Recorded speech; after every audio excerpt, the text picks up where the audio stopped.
आप 24/7 के सभी दर्शकों को मेरा यानी विवेक यादव का नमस्कार।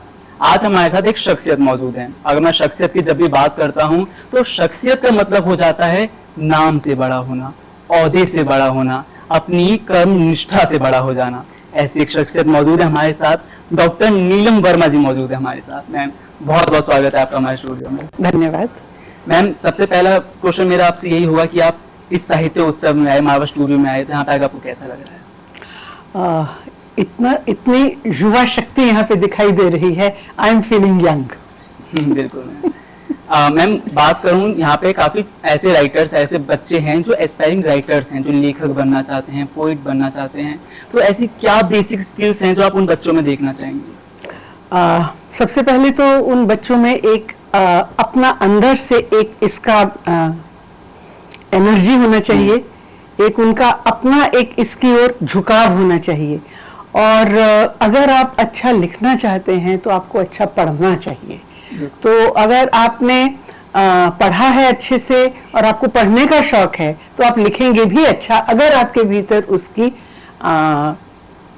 टैलेंट है, अगर आपके अंदर उसकी प्रतिभा है तो पढ़ने से आप किसी भी चीज को, अगर आपको साइंस करनी है आपको पढ़ना है, अगर आपको आर्ट्स में जाना है, पेंटिंग में जाना है, आपको उसकी ओर अपनी आंखों को खोलना है। आप अपने आउटर जो आपकी विजन है उसे आपको खुला रखना है। आपकी इनर विजन उसी से इंस्पायर होती है और आपके अंदर का जो भी टैलेंट है वो उसी से निकलता है। फिर वही मैम आपने टैलेंट की बात करी, तो मैं बात करूं भाषा की। तो आज के समय में भाषा में काफी अशुद्धियां आ गई हैं, मॉडर्नाइज कर दिया गया है भाषा को। तो आप उस शुद्धता के साथ जाते हैं कि जो मॉडर्न अभी चल रही है, क्या आप उसको चूज करते हैं? बिल्कुल, जो आज की मॉडर्न भाषा है हमें उसी के साथ जाना है, क्योंकि हम अपने देश को, हम अपने भारत को, हमें किसी और के साथ कंपेयर नहीं कर रहा। हमारा अपना इतिहास है, हमारे ऊपर जो भी बाहरी प्रेशर्स पड़े हैं उनको हमने देखा है और उन सब का प्रभाव आना स्वाभाविक है।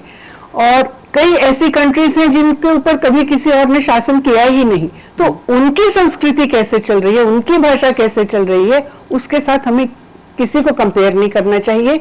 जिस भाषा में हम अपने आप को एक्सप्रेस कर सके, मुख्य है एक्सप्रेशन, कि हम कह क्या रहे हैं, वो होना बहुत इस समय, आज के समय में हमारा जो अटेंशन, जो फोकस होना चाहिए वो इस पर होना चाहिए कि हम what are we speaking, what is the content. तो उसमें अगर हम दूसरी भाषाएं भी ले लेते हैं और वो समझ आती हैं तो उसमें मुझे कोई आपत्ति नहीं है। कहीं ना कहीं मैम आसान भी हो जाता है अपनी बात को। बिल्कुल बिल्कुल। और आजकल आप देखेंगे, आप अगर रिमोट एरियाज में भी चले जाएं तो फोन को फोन कहते हैं, ट्रैक्टर को ट्रैक्टर कहते हैं। अब ये सब तो हो गए इंग्लिश के वर्ड्स। अब मेज को मेज कहते हैं, कुर्सी को कुर्सी कहते हैं। ये भी हिंदी के शब्द नहीं है, ये फारसी के शब्द हैं, सोफा। अब हम कहां तक हिंदी को शुद्ध करते रहेंगे? आगे चलिए, आप कहना क्या चाहते हैं, आपका फोकस, आपकी एनर्जी उस पर स्पेंड होनी चाहिए, ना कि अगर आप साहित्य कुछ काम कर रहे हैं तो आप किस फॉर्मेट में साहित्य कर रहे हैं, तो आपको उसके प्लान्स को फॉलो करना चाहिए। लेकिन in common people, in common talking, we should be able to express our thoughts इस तरह से कि जो सुन रहा है अगर वो उसे समझ आ रहा है तो किसी को क्यों आपत्ति हो। मैम अगर मैं बात करूं किताबों की, आपने भी कई किताबें लिखी हैं, उसके बारे में भी आगे हम आएंगे। तो कई बार किताबें भी एक चेंज ला देती हैं। अगर मैं कम्युनिज्म की बात करूं तो वो एक किताब से, कार्ल मार्क्स ने लिखी थी वो किताब, तो वो भी एक किताब से निकला था, तो वो एक क्रांतिकारी बदलाव भी ला सकती है। तो राइटिंग में इतना डेडिकेशन, इतनी अच्छी राइटिंग कैसे करें कि एक क्रांतिकारी बदलाव भी हमारे उसमें आ सके? वो आपके अंदर का थॉट है, वो आपको जो बाहर के, और आप किस कालखंड में है, आपको उसके अनुरूप उस समय को देखना है और उसमें क्या चाहिए पहले ही आपके अंदर होना चाहिए। आप कुछ भी लिखेंगे तो तब ना, जब आपने सब कुछ एनालाइज किया है, तो आप किसी दूसरे कालखंड को एज इट इज आज के टाइम में आप उसे ट्रांसपोर्ट नहीं कर सकते। आपको आज के टाइम के हिसाब से, जैसा आप चाह रहे हैं कि आप उसके हिसाब से लिखें, तो आज का परिवेश क्या है, आज हमारा भारत कैसा है, आज हमारे अंतर्राष्ट्रीय संबंध अलग अलग तरह के देशों के कैसे हैं, हमारी समस्याएं क्या हैं, हमारा फोकस क्या होना चाहिए कि हम इस अर्थ को, जो इतना खूबसूरत प्लैनेट है, हम इसकी सुंदरता को हम एनहेंस कर सकें। अगर हमें क्रांति लानी है तो वो थॉट होना चाहिए, और बड़े से बड़ा युद्ध, बड़े से बड़ी जो क्रांति किसी भी राष्ट्र में आई है वो साहित्यकार ने की है। जी बिल्कुल मैम, आप अपनी किताब के बारे में अगर हमें बता सकें कि आपने कौन कौन सी। जी, आज जो मेरी बुक लॉन्च हुई है वो हुई है मेरी लेटेस्ट इनोवेशन ही कहूंगी मैं इसको। ये है अमृता शेरगिल, पेंटिंग में कविता हाइकू में। और इसमें मैंने अमृता शेरगिल की सेल्फ पोर्ट्रेट्स पे कुछ मैंने हाइकू लिखे हैं, और इसमें से एक हाइकू मैं आप लोगों के सामने पढ़ना भी चाहूंगी। भारत तंत्र, अमृता शेरगिल, रंगों का मंत्र।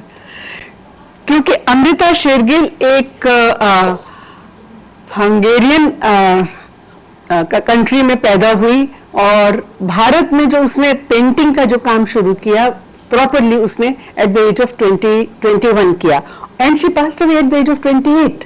और इतना टाइम में उसने इतना मैग्नेनिमस काम कर दिया कि उसने हमारी पूरी मॉडर्न आर्ट को उसने एक नया, जिसको बोलते हैं, उसमें रिवॉल्यूशन ले आई।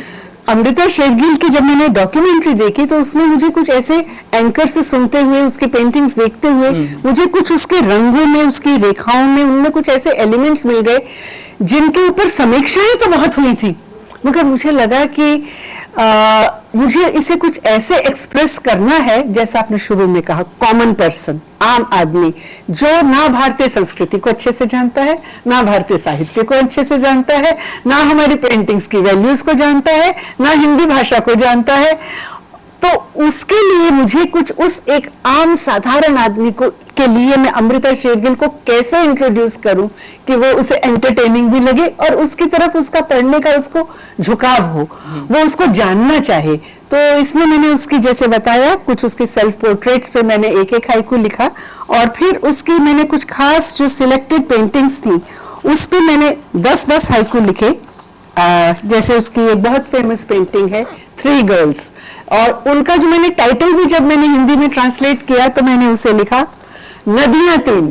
तो उसको सिंपल ट्रांसलेशन ना करके उसको मैंने थोड़ा सा, उसे मैंने साहित्यिक, और उसके साथ ही कि जो भी कोई देखे उसका मन करे कि अरे इसमें ऐसा क्या होगा इस पेंटिंग में, ये तो गर्ल्स के ऊपर है, but I have tried to give a simile that as the river flows through unknown frontiers, how the girl's life passes through that। और वो जिस टाइम की उसने ये आज से मेरे ख्याल से 80 इयर्स पहले की पेंटिंग है, लेकिन ये आज भी जो लड़कियों की साइकी है जो उसमें है, उसमें ये है थॉट जो इसमें है, जो उनके एप्रीहेंशंस है वो आज भी है, भले ही वो कितना भी मॉडर्न हो जाए, जो भी हो जाए।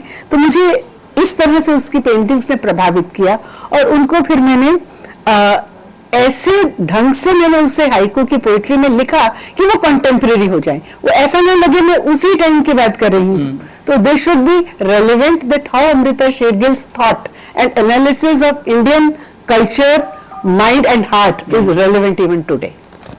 तो ये इस बुक के लिए है, और मेरी एक्सपेक्टेशन है कि जो भी यूथ इसको पढ़ेगा वो अमृता शेरगिल की साइकी को और अधिक जानने की कोशिश करेगा, क्योंकि ये पेंटिंग्स का एक्सप्रेशन नहीं है, ये पेंटर का एक्सप्रेशन है, और वो अपने एक्सप्रेशंस को, अपने सबकॉन्शियस माइंड को एक्सप्लोर करेगा। मैम, एक किताब और मैं आपके देखा हूँ, रुक्मिणी अक्वीन नाम का, इसके बारे में जी, यह है मेरी एक इंग्लिश फ्री वर्स में मेरी बुक है, रुक्मिणी अक्वीन, जिसमें मैंने रुक्मिणी के जो मन में शंकाएं रहती थी, क्योंकि उसने एक अपना अंतर विरोध बहुत समय तक अकेले उसने उसको झेला। तो एक दिन वह श्री कृष्ण से अपने अंतर विरोध के विषय में बात करती है, और वो, अब आप ऐसा समझ सकते हैं कि अगर हम अपनी माइथोलॉजी के हिसाब से देखें तो अगर श्री कृष्ण सुपर सोल हैं, राधा सोल है, तो रुक्मिणी क्या हुई? अवर फिजिकल मैटर। तो मैंने रुक्मिणी के थ्रू जो हमारे मन में, हम जो ईश्वर के साथ में कम्युनिकेशन में जो हमारे थॉट्स आते हैं, जो हमारे शंकाएं आती हैं, मैंने उसको रेज किया है। और वो जो शंकाएं क्या होती हैं, वो हमारी आत्मा के प्रति होती हैं। तो रुक्मिणी राधा के प्रति पूछ रही है, तो it becomes a triangle which I have tried to sort in a contemporary way.